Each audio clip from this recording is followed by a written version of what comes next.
क्या आपको पता है कि आपकी मेहनत की कमाई कहीं बैंक, बीमा कंपनियों या म्यूचुअल फंड में सालों से बिना दावा किए पड़ी हो सकती है? ये हम नहीं बल्कि देश के प्रधानमंत्री नरेंद्र मोदी कह रहे हैं।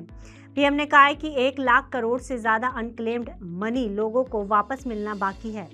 अब ये तो बड़ी खुशी की बात है कि लोगों को पैसे मिलेंगे, लेकिन सवाल ये उठता है कि अनक्लेम्ड मनी क्या है? ये किसका पैसा है? कहीं इसमें आपका हिस्सा भी तो शामिल नहीं। और इस पैसे को आप कैसे वापस पा सकते हैं?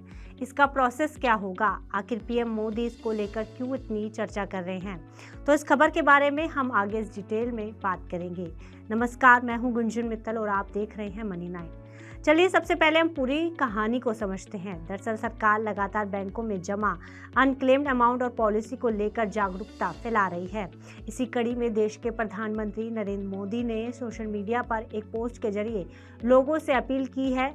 उन्होंने कहा है कि सरकार आपका पैसा, आपका अधिकार पहल के जरिए आपकी सही कमाई, आपकी मेहनत की बचत, आपके परिवार की इन्वेस्टमेंट वापस दिलाने में मदद कर रही है। उन्होंने बताया कि अक्टूबर 2025 में शुरू हुई स्कीम के जरिए अब तक करीब 2000 करोड़ रुपए सही मालिकों को लौटाए जा चुके हैं। वहीं पीएम ने एक मंच से इस पर जोर दिया है और कहा है कि अभियान इसलिए शुरू किया गया है ताकि हर सिटीजन अपने भूले हुए पैसे को वापस पा सके। ये एक मौका है अपने भूले हुए पैसे को नए अवसर में बदलने का।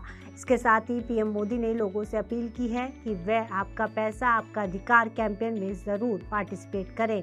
पीएम ने इस बात पर जोर डाला है कि देश के अलग अलग फाइनेंशियल इंस्टीट्यूशंस में एक बड़ा अमाउंट बिना दावे का पड़ा हुआ है। उन्होंने बताया कि इंडियन बैंकों के पास 78,000 करोड़ रुपए की अनक्लेम्ड अमाउंट है, जबकि बीमा कंपनियों के पास करीब 14,000 करोड़ रुपए की अनक्लेम्ड अमाउंट है। इसके अलावा म्यूचुअल फंड कंपनियों के पास करीब 3,000 करोड़ रुपए और 9,000 करोड़ रुपए के डिविडेंड्स भी अनक्लेम्ड पड़े हुए हैं।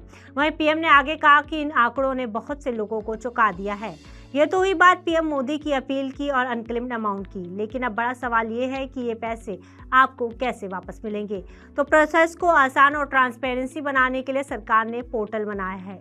इनमें आरबीआई, यूडीजीएएम पोर्टल, IRDAI, सेबी का मित्र पोर्टल और मिनिस्ट्री ऑफ कॉर्पोरेट अफेयर्स का IEPFA पोर्टल शामिल है। पीएम मोदी ने आगे बताया कि गांव और शहरी एरिया के 477 जिलों में सुविधा शिविरों का आयोजन भी किया गया है। वहीं पीएम ने लोगों से इस कैंपेन को बड़े लेवल पर फैलाने में सहयोग करने की अपील की है। उन्होंने लोगों से उनके फैमिली में अनक्लेम्ड अमाउंट होने की जांच करने की अपील की है। उन्होंने लोगों को अपने अधिकारों का दावा करने के लिए समर्पित पोर्टलों और सुविधा शिविरों के उपयोग के लिए एनकरेज किया है। तो अगर आपका भी ऐसा कोई अनक्लेम्ड अमाउंट है तो आप इन पोर्टल्स पर जाकर उसकी जांच कर सकते हैं। फिलहाल इस खबर में इतना ही। आप बिजनेस से जुड़ी अन्य खबरों के लिए देखते रहिए मनी 9।